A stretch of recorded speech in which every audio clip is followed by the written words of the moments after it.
শোনো, তোমরা দুইটা জিনিসের মাধ্যমে আমার কাছে সাহায্য চাও। ওয়াস্তাঈনু বিস-সাবরি ওয়াস-সালাহ, ওয়াস্তাঈনু বিস-সাবরি ওয়াস-সালাহ ওয়া ইন্নাহা লাকাবীরাতুন ইল্লা আলাল খাশিঈন।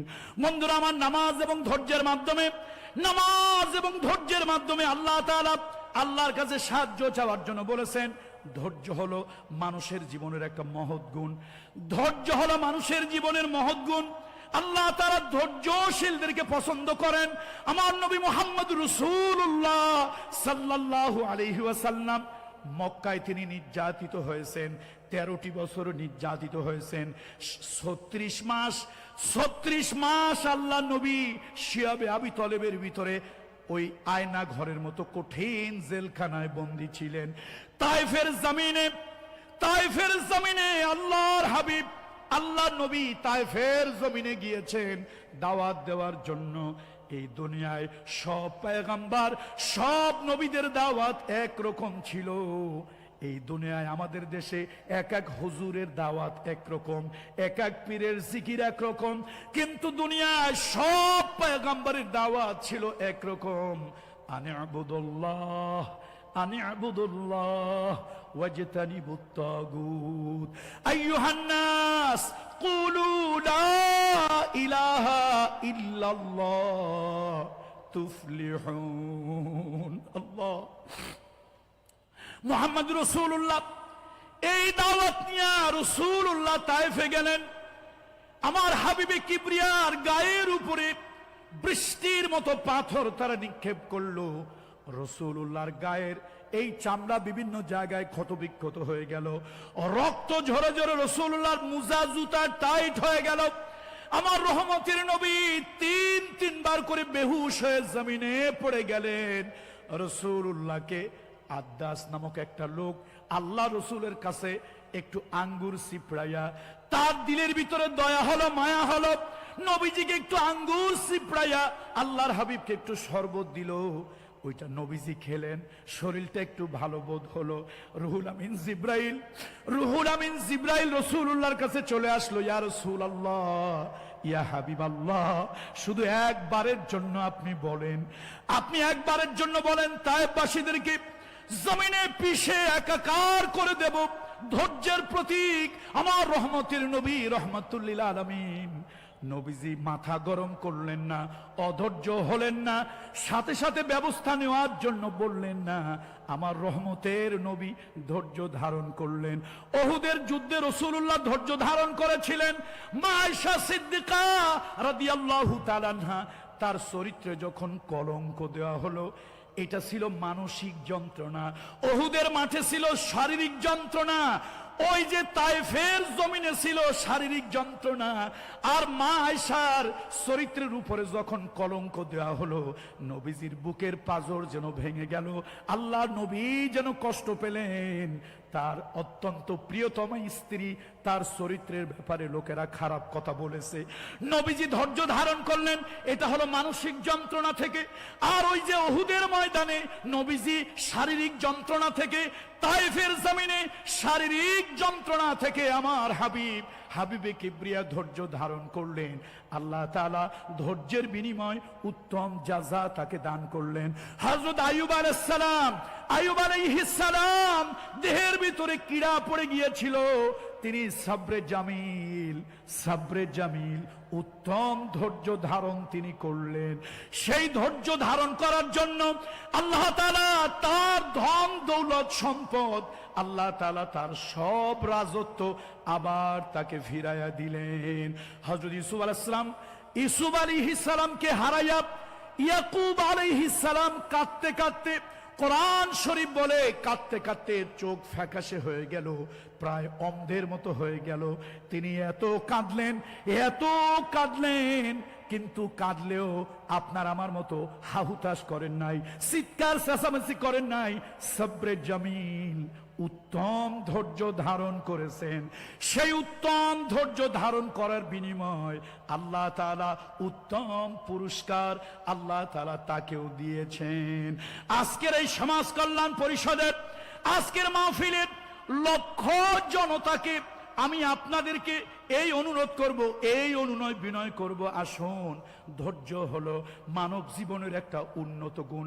ও পর্দালের মহিলারা, ও আমার আবাসিক এলাকার মায়েরা বোনেরা, আজকে বিভিন্ন পেপার পত্রিকা বিভিন্ন জার্নালের ভিতরে জানতে পারি প্রতি 4 মিনিটে একটা তালাক হচ্ছে, বিবাহ বিচ্ছেদ হচ্ছে। আল্লাহ তাআলা বিবাহ বিচ্ছেদকে পছন্দ করেন না। হালাল জিনিস, যেই জিনিস হালাল, হালালের ভিতরে 2টা জিনিস আল্লাহর কাছে অপছন্দনীয়, আল্লাহর কাছে ঘৃণিত। একটা হলো ভিক্ষা বৃত্তি করা, আর একটা হলো তালাক। আল্লাহ তাআলা তালাক স্বামী স্ত্রীর চান না। ধৈর্যের জন্য তালাকের পদ্ধতি আল্লাহ তাআলা বলে দিয়েছেন, ফাইজুহুন্না। প্রথম হলো, যদি স্বামী স্ত্রী তালাক হওয়া দরকার হয়, সুন্দর সুন্দর নসিহাত করো, ওয়াজ করো। ফাহজুরুহুন্না ফিল মাজাজি, আলাদা বিছানা দাও।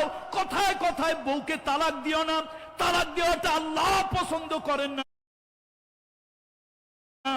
ধৈর্যের সবক দেওয়ার জন্য আল্লাহ প্রথম স্বামী স্ত্রীকে উত্তম নসিহাত করতে বললেন। তারপরে মনস্তাত্ত্বিক সাইকোলজিক্যাল একটা পানিশমেন্ট দেওয়ার জন্য আল্লাহ তাআলা আলাদা বিছান দিয়ে দিতে বললেন। ফাজরিবুহুন্না, যদি সুন্দর নসিহাতে কাজ না হয়, আলাদা বিছানে থাকতে দিয়া স্বামী স্ত্রী যদি চরিত্রের পরিবর্তন না হয়, তাহলে একটু হালকা শাসন করো, মৃদু প্রহার করো।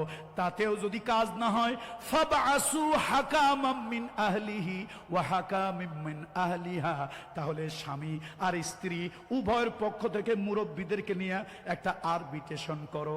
একটা আরবিট্রেশন যাকে আমরা বলি সামাজিক বিচার। একটা সামাজিক বিচার করো। খবরদার, বউকে কথায় কথায় তালাক দিও না। ও মহিলারা, ও আমার পর্দার আড়ালের মা বোনেরা, আজকে নারীর ধৈর্য নাই। নারী ধৈর্য হারা হয়ে যাওয়ার কারণে আজকে অধিকাংশ তালাক অধৈর্যের কারণে হয়। মা গো, তোমার সুন্দর সংসারটা নষ্ট করে দিও না, একটু ধৈর্য ধারণ করো। যেই ভাইরা বউর উপরে কথায় কথায় অত্যাচার করেন, তাদেরকেও বলি একটু ধৈর্য ধারণ করেন। ইন্নাল্লাহা মা'আস সাবিরিন, ইন্নাল্লাহা মা'আস সাবিরিন। যারা নাকি ধৈর্য ধারণ করে, আল্লাহ তাআলা ওই ধৈর্যশীলদেরকে আল্লাহ তাআলা ভালোবাসেন। সুতরাং ধৈর্য যদি থাকতো, আমার দেশের রাজনৈতিক অঙ্গন এত উত্তপ্ত হতো না। আর ধৈর্য যদি থাকতো, তাহলে সমাজে এত মারামারি, এত হানাহানি, এত কাটাকাটি হতো না। ধৈর্যশীল হওয়ার জন্য চেষ্টা করুন। আমরা যারা ধৈর্যশীল হব, নিশ্চিত কোরআনের ভিতরে বলেছেন, আল্লাহ বলেছেন, আল্লাহ তাদেরকে ভালোবাসবেন। আল্লাহু আকবার। আমরা কার ভালোবাসা চাই? এবার আসেন আল্লাহর উপরে ভরসা। 7 নম্বরে, আল্লাহর উপরে যারা ভরসা করেন, আল্লাহ তাদেরকে ভালোবাসেন। আমরা আল্লাহর উপরে ভরসা করব। ওয়া মান ইয়াতাওয়াক্কাল আলাল্লাহ ফাহুয়া হাসবুহু। আল্লাহর উপরে যারা তাওয়াক্কুল করে, আল্লাহর উপরে যারা ভরসা করে, আল্লাহ তাদের জিম্মাদার হয়ে যান। কোরআন শরীফের ভিতরে সূরা আলে ইমরান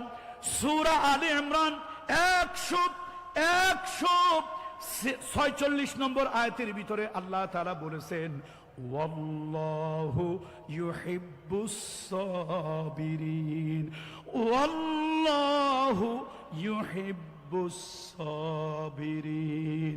আল্লাহ তাআলা ধৈর্যশীলদেরকে আল্লাহ তাআলা ইন্নাল্লাহা ইউহিব্বুল মুতাওয়াক্কিলিন।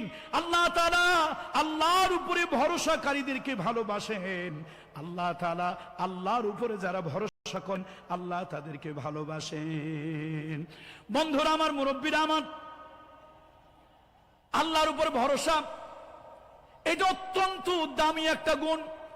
মুহাম্মদুর রাসূলুল্লাহ সাল্লাল্লাহু আলাইহি ওয়াসাল্লাম আবু বকর সিদ্দিককে নিয়ে হিজরতে যাচ্ছেন। নবীজি কৌশল অবলম্বন করলেন। মক্কা থেকে মদিনা হলো উত্তর দিকে, রাসূলুল্লাহ উত্তর দিকে যান নাই, হাবিবে কিবরিয়া উত্তর দিকে যান নাই।